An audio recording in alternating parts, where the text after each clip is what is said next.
Mheshimiwa Agnesta Kaiza. Mheshimiwa Mwenyekiti, nakushukuru kwa kuniona. Mheshimiwa Waziri, kata ya Kisukuru yenye wakazi zaidi ya 50,000 haina soko kwa ajili ya mahitaji mbalimbali ya wananchi wa kata ya Kisukuru na haijawahi kabisa kuwa na soko, na inapelekea wananchi hawa kwenda kutafuta mahitaji kwa kutembea umbali wa kilomita 4.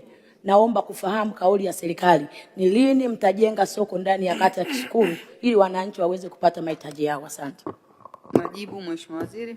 Asante sana Mheshimiwa Mwenyekiti, mpongeze sana Mheshimiwa Agnesta Lambert Kaiza, mbunge wa Segerea, lakini naomba nitoe kauli ya serikali kwa niaba ya Waziri wa Nchi, Ofisi ya Waziri Mkuu TAMISEMI, kwamba tulishatoa maelekezo kwa mamlaka za serikali za mitaa kote nchini likiwemo jiji la Ilala kwamba katika maeneo yote ambayo yanahitaji huduma muhimu kwa wananchi kama masoko, katika mipango yao ya kila mwaka ya mapato ya ndani lazima waweke kipaumbele, na jiji la Dar es Salaam ni moja majiji ambayo yana mapato makubwa zaidi katika nchi yetu. Kwa nitumia nafasi hii ni mwelekeze mkurugenzi wa jiji la Dar es Salaam kwamba wafanye tathmini eneo la kata ya Kisukuru, waone uwezekano wa kuanza kutenga fedha kwa awamu kwa ajili ya kujenga soko, kwa sababu ni huduma za jamii, lakini pia ni chanzo cha mapato kwa jiji la Dar es Salaam.